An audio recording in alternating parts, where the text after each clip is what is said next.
A Bíblia menciona poucas vezes que Jesus chorou. Uma delas foi diante da sepultura de Lázaro. A outra ocasião foi quando Jesus estava aqui, sobre o Monte das Oliveiras, e avistou a cidade de Jerusalém. Aqui ele pronunciou suas famosas palavras: Jerusalém, Jerusalém, que matas os profetas que te são enviados. Quantas vezes quis eu ajuntar-te como uma galinha ajunta os seus pintinhos, todavia vós não quisestes. Jesus menciona nesse texto que profetas verdadeiros haviam sido enviados a Jerusalém. Ele também nos adverte que no tempo do fim haveriam falsos profetas. Já João, no Apocalipse, vai apresentar uma característica da igreja verdadeira, o ter o dom profético. Hoje vamos aprender um pouquinho mais a respeito do dom profético na Bíblia e como identificar o verdadeiro profeta.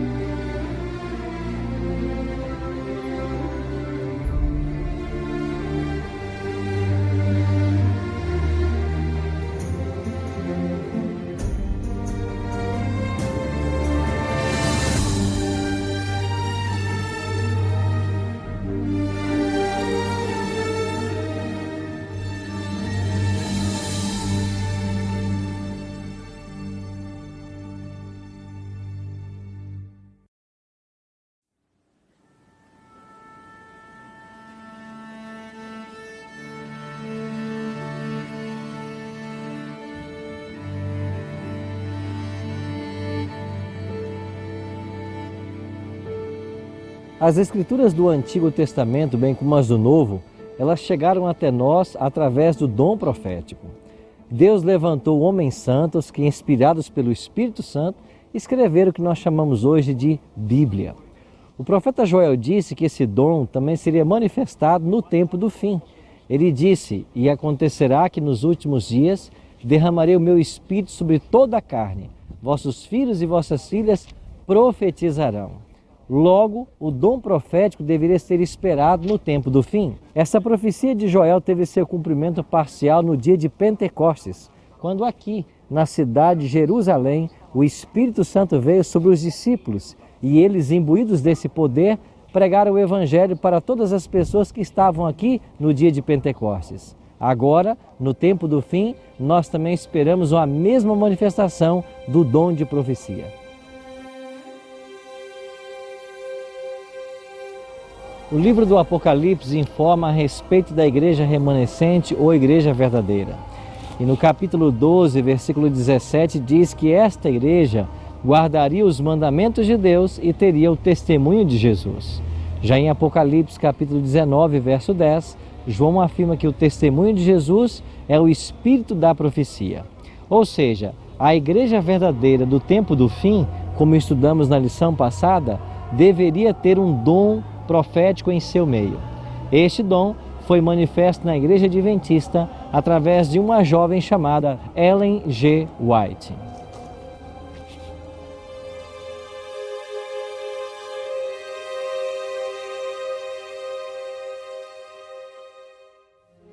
Ellen G. White tinha apenas 17 anos de idade quando Deus a chamou para o ministério profético. Antes do seu chamado, Deus havia chamado 2 homens, William Foy e Hazen Foss. Esses não aceitaram o chamado para serem profetas. Então Deus chamou Ellen para o ministério profético. A partir daí, durante 70 anos, ela dedicou sua vida ao trabalho do Senhor. Nesse período, viajou, pregou, escreveu, e a sua obra hoje acumula mais de 100.000 páginas manuscritas, que já foram traduzidas para diversas línguas no mundo inteiro. Mas como podemos provar que Ellen G. White é uma profetisa verdadeira? Jesus nos deu em sua palavra os testes de um profeta. Então temos que avaliar Ellen G. White à luz desses testes.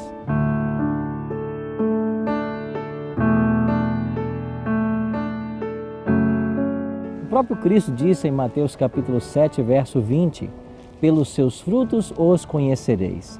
Ou seja, o profeta tem que produzir frutos de acordo com aquilo que a palavra de Deus ensina. a sua vida deve estar em harmonia com todo o ensino da Palavra de Deus. Isso foi testemunhado ao longo da vida de Ellen. Inclusive, na sua morte em 1915, os jornais publicaram matérias a respeito de sua morte, falando da pessoa piedosa que fora ao longo de toda a vida. Já o profeta Isaías, no capítulo 8, verso 20, diz que o profeta deve falar de acordo com a lei e o testemunho. Ou seja, o verdadeiro profeta, ele nunca vai ensinar nada fora ou em desarmonia com a palavra de Deus. Nas mais de 100.000 páginas escritas por Ellen G. White, nós não temos nenhum ensino que contrarie qualquer princípio da palavra de Deus. E finalmente, no profeta Jeremias, no capítulo 28, verso 9, o profeta escreveu: o profeta que profetizar paz, só ao cumprir-se a sua palavra, será conhecido como profeta, de fato, enviado do Senhor. Ellen G. White, ao longo de sua vida, fez várias previsões proféticas. Ela se antecipou ao seu tempo em vários acontecimentos. Por exemplo, em 1868, Ellen G. White advertiu certas pessoas muito obesas de serem susceptíveis a ataques de doenças agudas e morte súbita.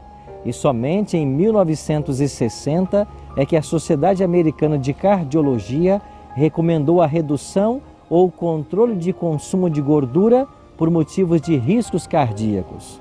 Um outro exemplo é que em 1872 ela falou da importância do exercício para uma boa saúde, principalmente a marcha, o que hoje nós chamamos de Cooper, uma descoberta que foi feita pela ciência somente em 1960. Em 1902, ela passou a advertir da iminente destruição de São Francisco e Oakland, e isso aconteceu, como ela havia predito, no grande terremoto de 1906.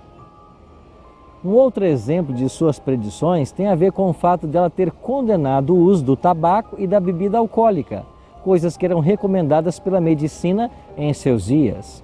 Por tudo isso, nós percebemos que Ellen G. White se encaixa, ela passa nos testes que a palavra de Deus oferece. Agora, uma pergunta importante. Qual é o papel dos escritos de Ellen G. White para a Igreja Adventista do Sétimo Dia? Em momento algum, a Igreja ensinou que suas doutrinas ou crenças fundamentais deveriam ser baseadas em Ellen G. White. O motivo mais claro para isto é que nós temos a palavra de Deus como única regra de fé e prática.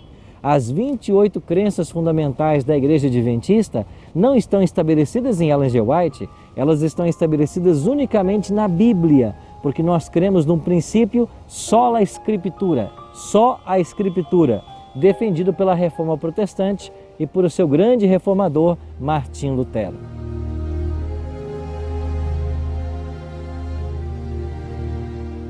Após aprendermos sobre o ministério profético de Ellen G. White, eu tenho um convite para você. Não gostaria você de conhecer mais sobre a vida dela e seus escritos? Não gostaria você de ser beneficiado com tudo que ela escreveu para o bem da sua família, para a sua saúde, para a sua comunhão com Deus? Eu deixo com você, no final do estudo de hoje, um conselho dado por Josafá aos moradores aqui da cidade de Jerusalém. Josafá assim disse: crede no Senhor vosso Deus e estareis seguros. Crede nos seus profetas e prosperareis. Quando cremos nos profetas de Deus, nós temos prosperidade. É isso que Deus planeja para a sua vida. Por isso, eu quero orar por você agora. Bondoso Deus e Pai, muito obrigado pelo ministério profético de Ellen G. White, por todo o seu legado, por todos os seus conselhos e por serem seus escritos uma luz menor que nos conduz à luz maior que é a palavra de Deus. Abençoe-nos a todos e ajuda-nos a ouvirmos aos teus profetas. Em nome de Cristo nós te oramos. Amém. Jesus disse que viria e veio. Ele disse que morreria e morreu. Ele disse que ressuscitaria e ressuscitou. Ele disse que vai voltar. Espere-o.